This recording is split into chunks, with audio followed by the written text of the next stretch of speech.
Bismillahirrahmanirrahim. Assalamu alaikum. Welcome to Newsroom. I'm your host, Omar Khalid. Today is Monday, the 18th of December 2023, and these are the stories that we'll try to understand, decipher, and have different perspectives on during the course of the show. We'll begin with the Minorities Day, in fact, Minority Rights Day, that is being celebrated in India today. This day is celebrated uniquely in India, but what more can I say? When you look at what is happening as far as the Muslims, the Dalits, the Sikhs and the Christians are concerned within India, it really raises a lot of question marks as to the validity of this day in India, or why India is celebrating this day.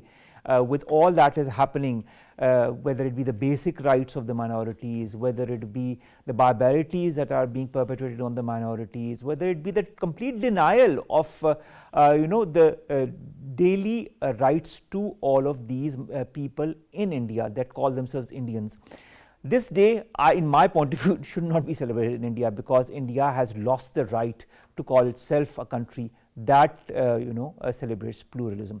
This is going to be our first story, in which we are going to take different angles of what India is doing to its minorities since quite some time, especially under the Narendra Modi government.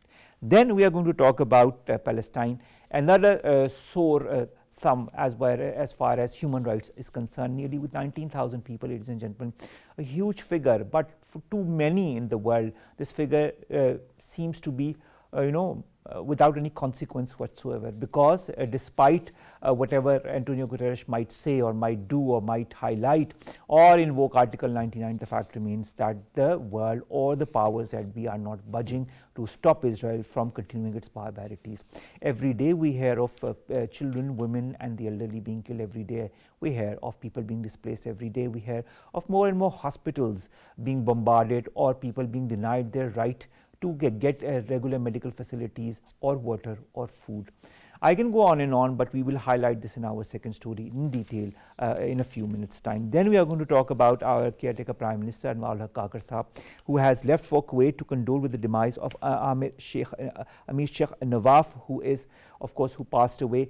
Kuwait is one of very close brothers of Pakistan. The relationships between both the countries are monumental, are important, are enshrined in deep brotherly relations, and that is why our caretaker Prime Minister Anwar al-Haq Sahab has undertaken this one-day visit to Kuwait to condole the sad demise of the Amir of Kuwait, Sheikh Nawaf Ahmad al-Jabr al-Sabah.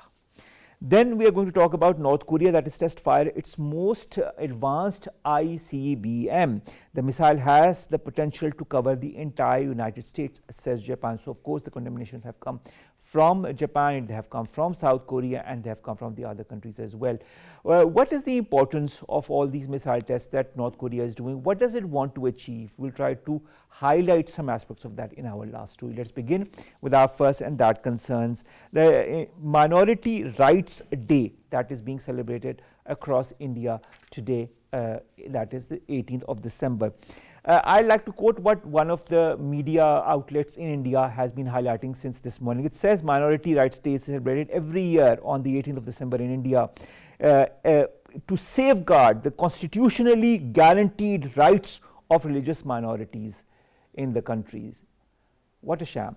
I've been joined by two guests, one in the studios, one online. In the studios, we've been joined by Agha, Iqrar, Haroon Saab, senior analyst, and in the studio online, we've been joined by Dr. Asma, Shakir, Khuwaja Sahiba. She's the executive director of the CISS, Azad, Jammu and Kashmir. We'll begin with Agha, Iqrar, Haroon. Iqrar Saab, thank you very much to have joined us. Friday we were discussing Palestine. Today we are discussing these are two situations that are very similar in the way they are being conducted by the oppressors, Israel, or in this case India. Minority Rights Day today. I'd like to just understand, how can India celebrate Minorities Rights Day? They can celebrate the right of Hindutva actually, because if you if you have a look in the last 2 years, Manipur, Nagaland situation is in front of you. You have just shown some mosque being burnt and demolished. But we should also remember over 1,500 churches were burned down recently in India. And this is a long story. what happened with the Sikhs in 1984 and then Delhi riots, and millions of Sikhs had to leave the country. And after I've been explaining the Christians and Sikhs, now I come to Muslims. Because if I'm a Muslim, if I'm talking about Muslim, so everybody can say, okay, he's a Muslim, so he has a focused view and he is saying this and that. But what about every minority, even the Dalit? Technically speaking, the secular concept of India had never been there. And according to two Indian writers, secularism was killed the day when the Gandhi was shot dead. After that, this was a facade only. You can say smoke screen. Now this smoke screen is also vanishing, and people can see the real barbaric face of Hindus. I'm sorry to use the word Hindus. I don't want, because I don't want to target any particular, sect or any religion. But this is the reality. What can I do? And under the BJP, whatever they decided in 1962, if you remember, they talk about a purist India, an India where there would be only the Brahman Hindus. Since 1962, they are moving forward, and under the BJP, they are not moving forward, they are running forward to this goal. This is what I can say. But to what end? And then, why should you call yourself a pluralistic country, a country that celebrates different religions and different sects, when you are completely, there's a massacre of all of these castes and all of these religions within India, all religions except for, as you yourself said, the Hindus and the Brahmins in that case. All the other lower castes, Shudras or the Dalits are, considered like little animals. They're fodders actually. Exactly. They fodder the system, including even the Khatris. You look, there was a very good report I read in The Fate of Secularism in India. This report was published in 1999, and this report was very categorical that India has no right to call itself a secular state. So now this is not me or you, this is not a Pakistan. The world is understanding what is going on over there. Why this report came? Because one BBC and another private, you can say, a freelance journalist tried to do a documentary in Nagaland. So documentary was terrible, because in Nagaland, India always used rape of women as a tool. So this was a terrible documentary. India used all its power to snub this documentary. This documentary was on air, online only for 2 weeks.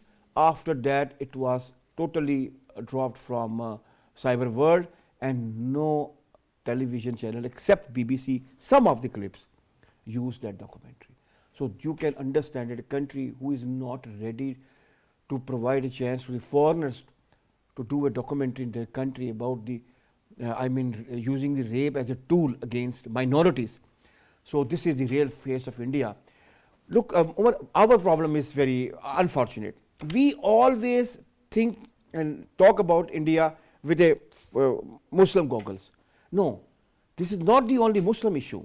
In India, every Dalit, as you mentioned, every country, every Sikh, every Christian, he's under purge. No, I'm not using the word massacre, under purge. But if you talk about the genocide reports, the International Genocide Watch has mentioned that Muslims are under genocide.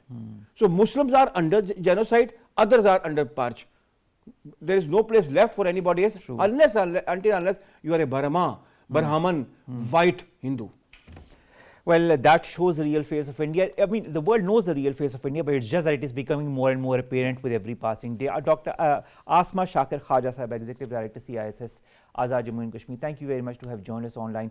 Ma'am, we've discussed Kashmir many a times, but what I really, it makes me laugh or smirk, let's put it that way, when India of all countries is celebrating the Minorities Rights Day.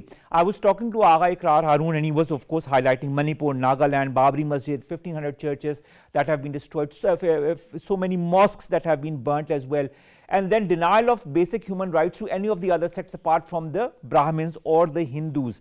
How can India call itself a country that can celebrate or even try to celebrate, Minorities Rights Day? Yeah, quite pertinent question. And here I would like to mention that Modi government itself has declared India as Bharat. So Bharat, the renaming or rebranding of India also reflects the intentions of the government that and the lack because India looks like a more secular identity than Bharat, but Bharat is the term being taken from the Veda or and religious texts. And then when Modi regime is celebrating Minorities Day, it is important to tell our viewers that minority doesn't mean that only religious minorities. It also includes ethnic minorities as well. And Bharat has been converted into a majoritarian state under BJP's policy. If you think that the Indian society is now inclusive and secular in nature, no, it is wrong. It is majoritarian, and as my colleague said, that the white Brahmins are ruling the popular culture and of course the social norms, and they have converted Bharat into a majoritarian state where any minority, whether it is Muslim, Christian, Buddhist, anyone, or ethnic minorities, if they are from Nagaland, Manipur, Kashmir, everywhere they are facing discrimination. And here it is important to mention especially when we are talking about minorities, that it is BJP's government which has converted or altered Indian constitution and made it discriminatory only to safeguard the interest of majority Hindu population of India. So these are very important. And then when we call, as rightly pointed out, that it is a white supremacist state where they don't allow or grant similar rights to people who are either non-white or not from the majority religion. So if we see that like Deutsche Welle telecasted a report that in every 10 minutes one untouchable faces an act of violence, and unfortunately when they count they were referring, the Deutsche Welle report, Dr. Asma, was referring to the Dalits, that on an average violence against a Dalit takes place every 10 minutes. 60,000 crimes against Dalit Hindus have been reported in the year 2012 alone. I mean, forget the other years, forget the recent years. Let's go back, I mean, 13 years and 11 years, and this is what happened. More than 250,000 hate crimes against lower castes reported in the last 5 years, said by the National Crime Bureau. US Religious Affairs Agency says systematic attacks on Muslims, Christians and Dalits in India have been happening systematically. If there are so many reports that highlight this, why is India being given a free rein to do whatever it wants? I would not say they've given a free space, because the U.S. Commission for the Religious Affairs considered in 2020 in countries of concern, and they labeled India as a country where the minority rights are not satisfied. India is still, since 2020, is a country of concern as far as the U.S. Commission on Religious Affairs is concerned. Yes, but you know, all these acts, the problem with international law is that they can highlight what is going against law, against human rights, against humanitarian law, but there is not an inbuilt system of punishment available. If you see history, and can you name a single person who's been trialed and convicted for the crimes against humanity ever? So yes, we have international framework which prohibits all these actions, but we don't have any system which implements this law under the rule of stick and carrot approach. This is the problem with it. But definitely these are the worst years for Indian minorities, because even to the extent that the Hindu fascist organizations, they even told the minorities through their preaches and mob attacks and protests that either those minorities should accept Hinduism or should leave leave India.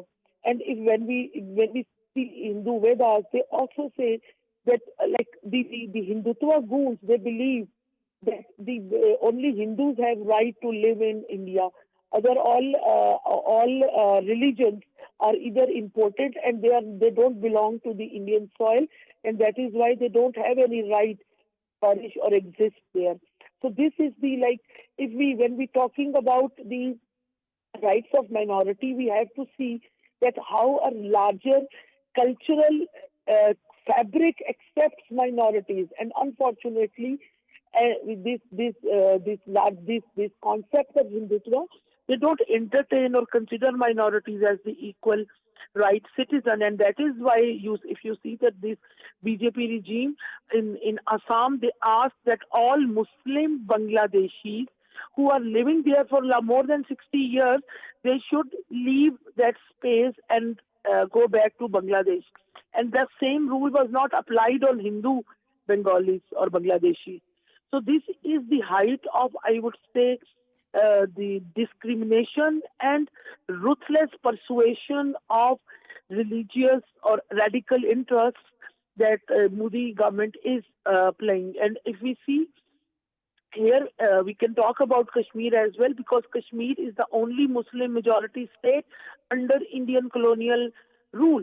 And because this state, the Muslims are in majority in that particular state, so the Hindus or Hindutva people like BJP, they are advocating to transform or to convert the Muslim majority Kashmir into a Hindu majority area, especially with all those rigging and Dr. Asma, this whole minorities rights day includes the Muslims, but also includes all the other religions and minorities that are also being persecuted. And I really like the word you talked about, the height of discrimination and this radical interest that is being perpetrated or promoted by India, and that is what is exactly going on.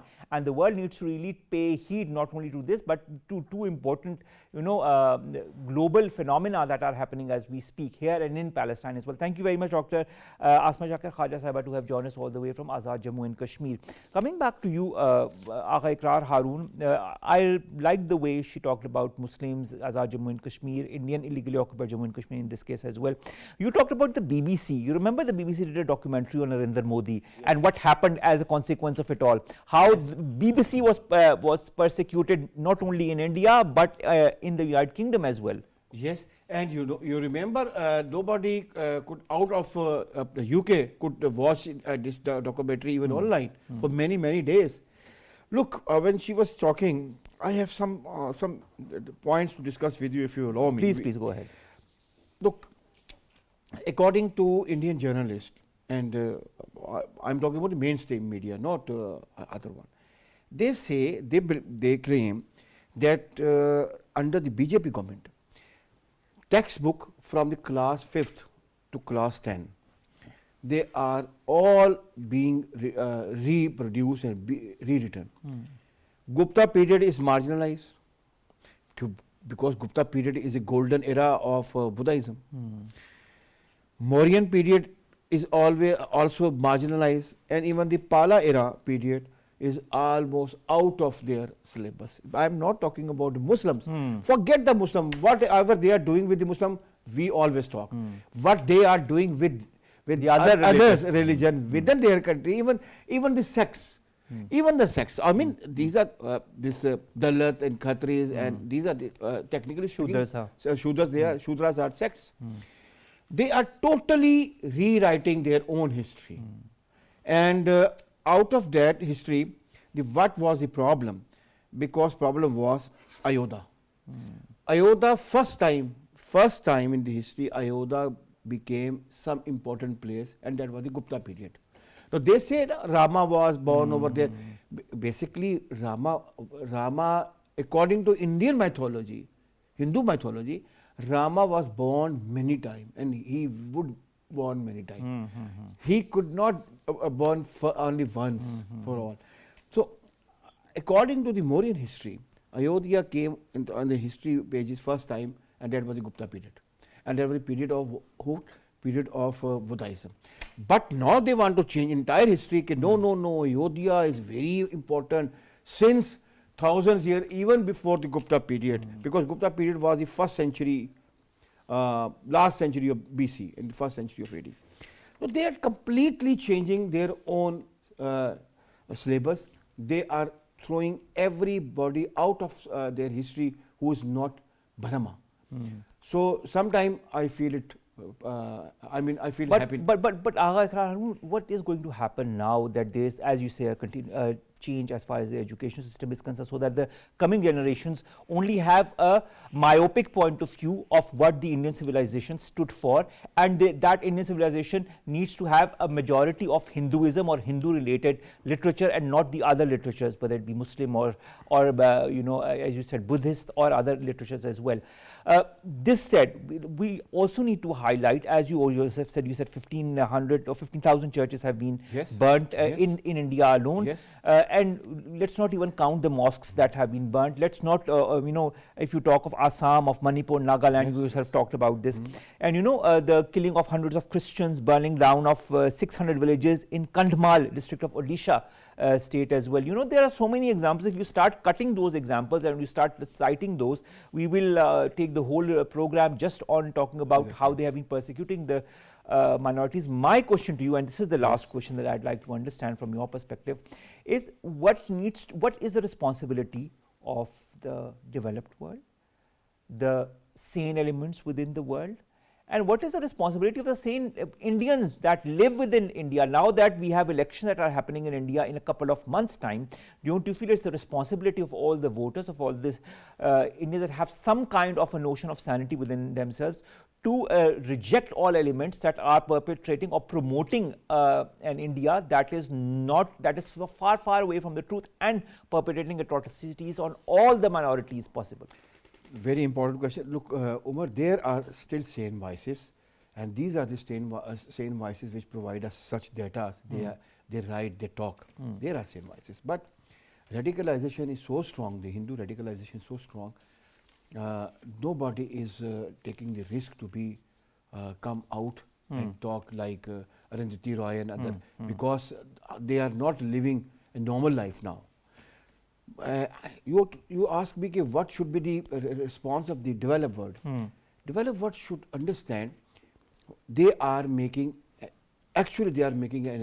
monster, and they have seen this monster started striking them inside their homes, whether it would be Canada or America, and the Indian state-sponsored terrorism now killing or try to kill people in the Western world. So they should understand this is a monster, and this all the power of monster is the radicalization of the Hindutva or Hinduism. So if they will not take it seriously, and if they will not ask India to stop, we have been watching, and we have been the victim of this for the last 75 years. Now it would be the Western world that would be the victim. That is what I can say. All right, thank you very much, Agha Iqrar, Haroon Saab, to have joined us. There are two issues that are burning across the world. That is the Indian illegally occupied Jammu and Kashmir, and that of Palestine.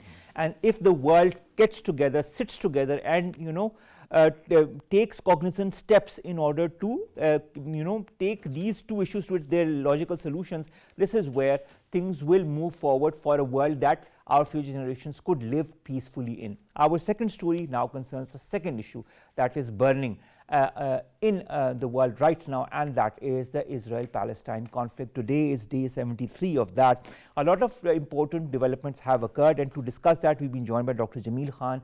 He is a former ambassador. Dr. Jamil Saab, thank you very much to have joined us. Dr. Jamil, when it comes to today, that is the 73rd day, I hear, and of course you also must be knowing, that the United Nations Security Council is to vote Monday on a new resolution that calls for an urgent and sustainable cessation of hostilities in Gaza. Will the resolution work this time? Doesn't seem to be hopeful, because so long as the United States is not willing to accept it, the United States is going to veto it. And there are all the likelihoods and probability that it would be vetoed once again.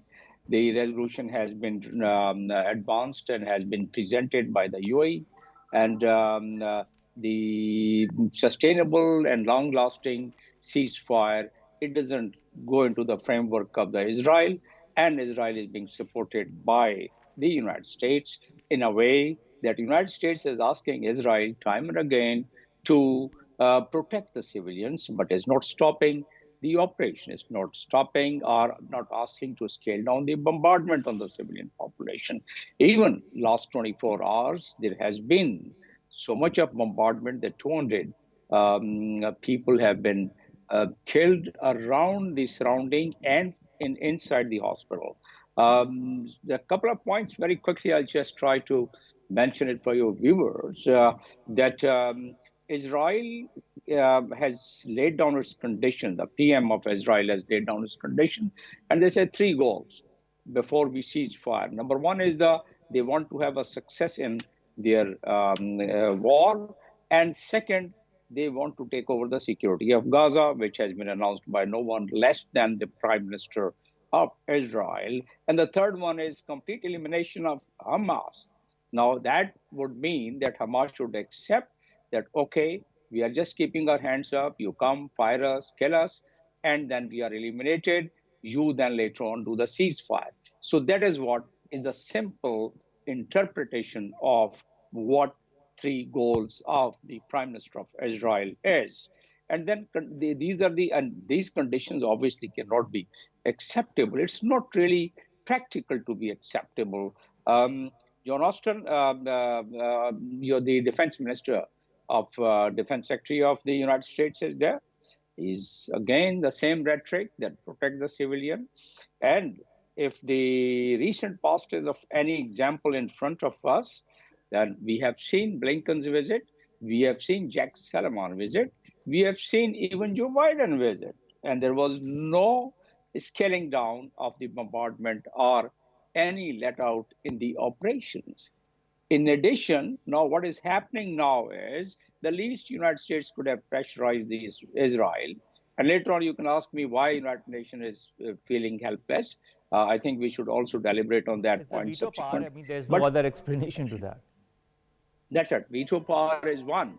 But with so much of hue and cry all around the world, with 155 votes against the very operation and in favor of the ceasefire in General Assembly very recently, and prior to that 125, and it's not really making any effect and impact on the United States. They're vetoing it, but there has to be some reason behind it. With so much of hue and cry all around the world, if United States and the United States president is losing its popularity, they know it, and there is a very cogent reason why he's not been able to assert himself on Israel. I'll come on that in a while, but now the starvation as a weapon of war is being used, and it's not me saying, it's the United States saying. United States is saying that Gaza is turning into a graveyard, and it's the statement from the United States top official. Hamas, yes, it's elimination. Hamas, so far there is no open declaration of Hamas of its casualties, but reportedly it's a friction of Hamas fighting elements. They have become a casualty. So that means Hamas still is quite potent to continue with this fight.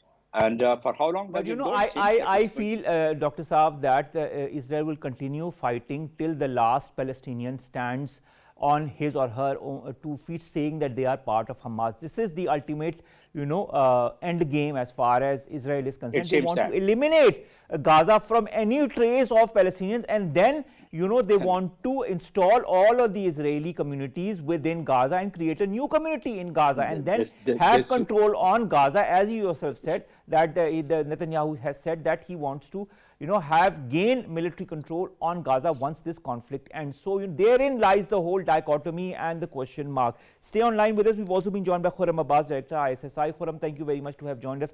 Khurram, so much of death, destruction, all the leading hospitals as we speak in Palestine are being destroyed one after the other, the latest being the effective destruction of the Kamal Adwan hospital, where Israeli forces have carried out multi-day operations, so-called against quote-unquote Hamas.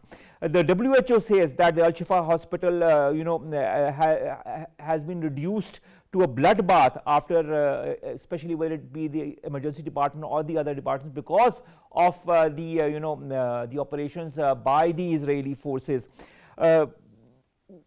To which end will this, what do you want to do with Gaza? I think Israel should just come forward and say we want to destroy Gaza completely, Palestine completely, we want to kill every single Palestinian, and at the end we want to just install our Israelis there, and that is how we want to move forward with it. And of course the world, as always, will keep on nodding, apart from certain exceptions that are, raising hue and cry.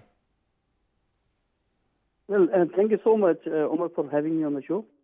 Well, this is unfortunate that the Israel has been, it's like 73 days has been passed, and still Israel has been destroying hospitals, schools, bombing the children, and killing significantly, killing not indiscriminately.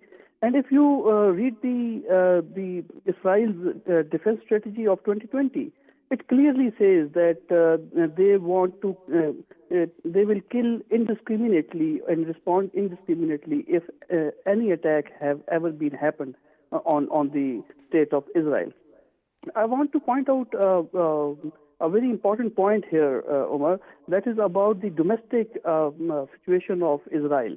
Because the Israel-Gaza war, in my opinion, has been entered into a very significant phase.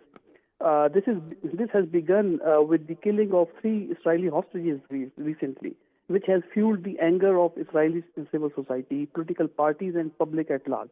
The army chief of staff and defense minister were quick to apologize, and they tried to take responsibility. But you look, the overall public anger is diverted towards Netanyahu, and they believe that Netanyahu is prolonging the conflict for his political purposes. So what does this mean? This means that Netanyahu has been facing immense pressure, and he will have 2 choices. Either he has to wind up the operation, or before winding up operation, he has to go for a final large-scale war with Hamas. And perhaps this is why Netanyahu has increased the efforts of release of the hostages. But if you look at the overall scenario here, Omar, the Hamas has been facing a prisoner's dilemma here. Because if you look at the past, the issue is that Hamas has released 110 non-combatant citizens of Israel during the previous 6-day ceasefire. Now Hamas has only IDF soldiers as hostages. And if Hamas releases these combatants, it will give Israel a license to kill. An all-out war against Hamas. So Hamas wants to use these hostages as a tool to gain something in the battlefield. All right. Stay online with us, Khurram. We'll go back to Dr. Jamil. Dr. Jamil, should we give diplomacy some kind of a chance? I know and I understand, by the way, the Israel and other actors have refused the resolutions put forward by the UNSC or the UNGA. But this said, can other countries, like for example, we know that the French foreign minister was in Israel on Sunday. She called for an immediate and durable truce. Then Qatar, which did help mediate a truce last month, was also saying that it was continuing ongoing diplomatic efforts to renew the humanitarian pause. Can such countries' efforts bear some kind of fruit? Well, definitely it exerts pressure, but unless the United States, they have a final word, and the least what they can do is that they not only the pressure, but they just today if they start withdrawing their warships, that would give a very clear indication, and at least what cover of fire they are giving, what way they are stopping, making engaging targets in Syria and engaging target in Iraq and engaging target in Yemen with Houthis. If that support is withdrawn, Israel definitely would then think about 10 times. And some of these neighboring countries, just if they start at least helping them out, Hamas, what is permissible within the international law, that is General Assembly Resolution 2649, in which any freedom fighter group, if they are fighting their cause, that is the occupational land which has been occupied, that the group or that set of people ought to be supported by the international community. So that is already there. And what I can see is that United States has so much of influence of Zionist government. And I'll just cite two examples. No one less than the former Prime Minister, Ariel Sharon. While he was Prime Minister, his foreign minister came up with some point that, this is the pressure from the United States, and we should try and accommodate that. And on that, Ariel Sharon very clearly said that, well, we know, and that pressure, you don't have to worry. We have enough influence to really deflect that pressure. So, and in another quote, it says that, Zionists have two governments. One in Jerusalem, which is their capital now, since 2019, and the second one is Washington. And why do they say so? Because the networking of the Zionist groups and the Zionist lobby there in the United States is so strong that I heard Jimmy Carter saying once, and there are videos on the net on the Google, and he said that if some parliamentarian or the congressperson, if they start speaking against or start influencing, then the next election they would not be there.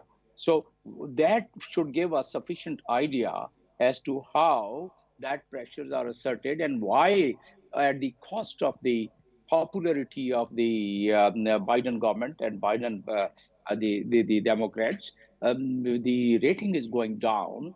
It has gone down to 40%, and even if the latest survey is to be conducted, probably it might have gone even further down. So even at that cost, they are not really asserting that pressure, which the world is expecting. What else the United States need to know is 19,000 people killed, more than 50, 60,000 injured, 2.2 million displaced, and out of which about more than a million children. 64 journalists, highest in any combat zone, killed. 113 United Nations staff killed. And Security Council, the Secretary General of the United States, for the third time in the history of United States, has used its very unique power of Article 99, and yet it was vetoed by the United States. So your fundamental question, the original question, what you would ask, was about this resolution which is being moved by this night, Pakistani time, and we cannot really raise that much of hope. Imagine Hamas now; it's a pretext of self-defense by Israelis. It's the same kind of a self-defense. I'd like to kind of understand something. You talked about pressure. Many a time you use this word pressure. I'd like to also quote what Netanyahu said recently. He said that we vow to fight till the very end. What I'd like to understand is, with the pressure that is in the US, on the US leadership, because there are elections in the US that are happening next year, then there are pressures on other important allies of the US and Israel also by its very people. Then there is also a pressure to extend this whole conflict beyond Palestine. Which pressure is going to act for the benefit or for or against the people of Palestine and the region? Well, escalation doesn't seem to be possible in the near future, because Israel has a bigger and better goal in their mind, and that is their Abraham Accord, which has been installed because of this conflict, because of this war. They would like to continue with that, and coupled with the influence of United States, they would like to continue not only with those members, but they would like to make more members in the loop in more countries into the Abraham Accord. And there could be a pause of a couple of months or maybe a year or so, but they would like that. So that is one goal. And secondly, that escalation can only take place. Iran is also under a huge pressure because of these warships, because of these war machines which the United States has also brought, and because of the fact that the United States has really armed them to their teeth. The Israelis, the kind of bunker buster bombs which they have given, that is state of the art kind of a weapon. More than 100 bunker bombs have been supplied, more than about 50,000 missiles, and so on and so forth.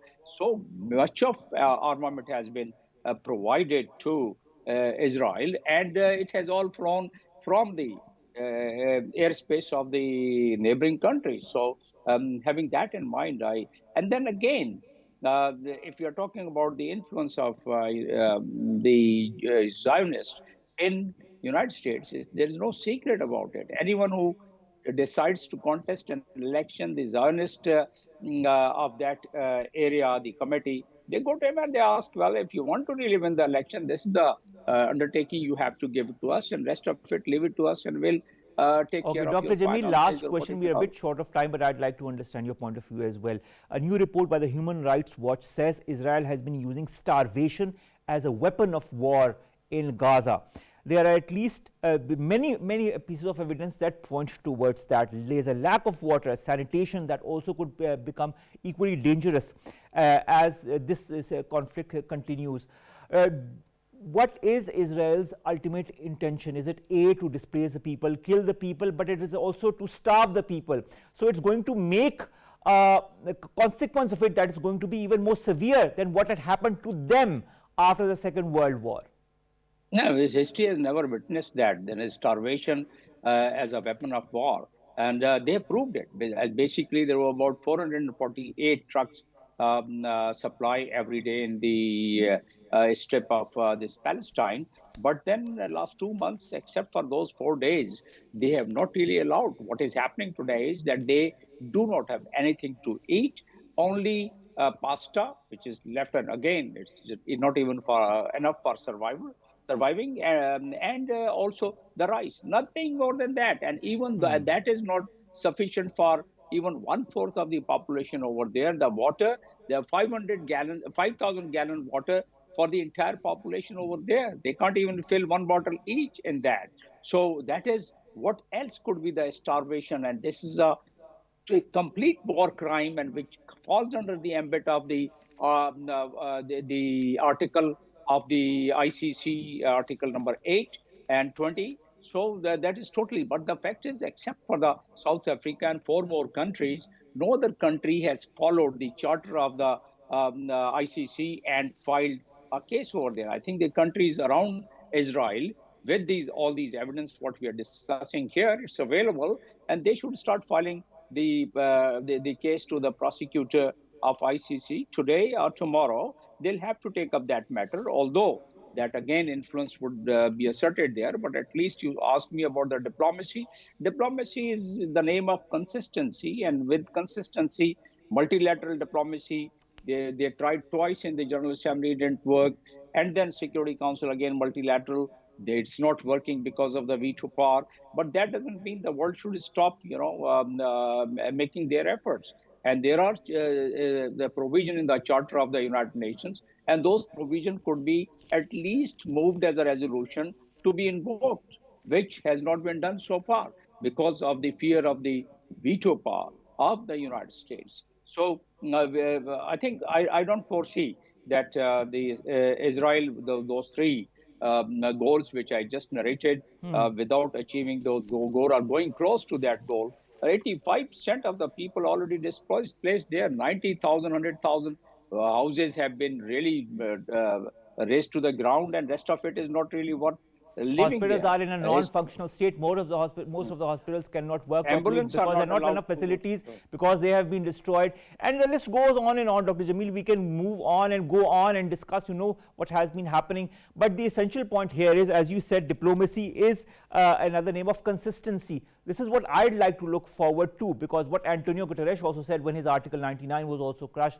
and then again when he had put this, the whole resolution in the United Nations General Assembly, and even then this couldn't have a proper effect to it. He said he will continue to move on, and I think this is the whole crux of the situation.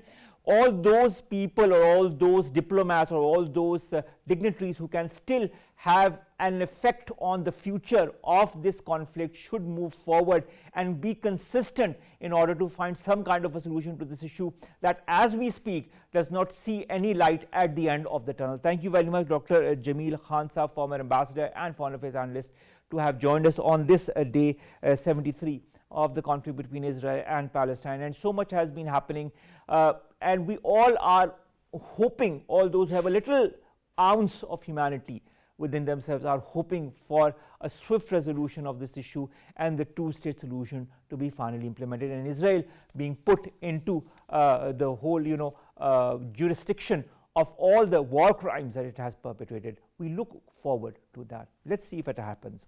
Let's come to our last two stories. The first concerns Kuwait's Emir Sheikh Nawaf, who's been laid to rest. Kuwait Emir Sheikh Nawaf al-Ahmad al-Sabah, who was the defense minister when Iraq invaded the country in 1990, was laid to rest on Sunday in a low-key funeral. Our caretaker Prime Minister Anwar al-Kakar Saab has left, and he will be about to reach Kuwait very shortly, where he'll be also, he's just going there for the last rites of Pakistan's friend, Kuwait's Emir Sheikh Nawaf al-Ahmad al-Sabah.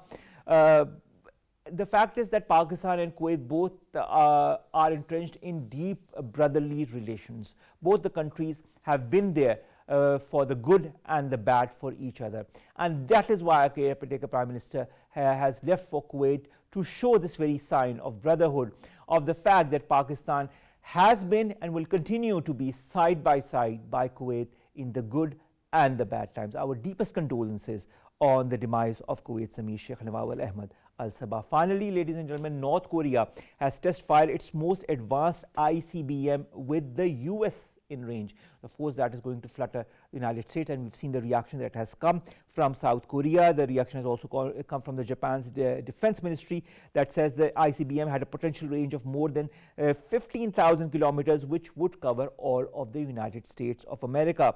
The United Nations Security Council has also adopted many resolutions that have called on North Korea to halt its nuclear and ballistic missile programs since it first conducted its nuclear tests in the year 2006, and we are now in 2023. North Korea has last year declared itself an irreversible nuclear power and has repeatedly said it will never give up its nuclear program, which the regime views as essential to its survival. Again, another issue that could or could not escalate, but we need to have our eyes on that.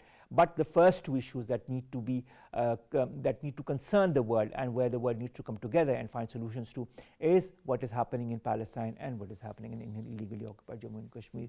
We remain optimistic and we hope for a solution to both these issues. With that, we come to an end of today's newsroom. We'll see you inshallah tomorrow with new stories that pertain to us, you and Pakistan. Allah Hafiz.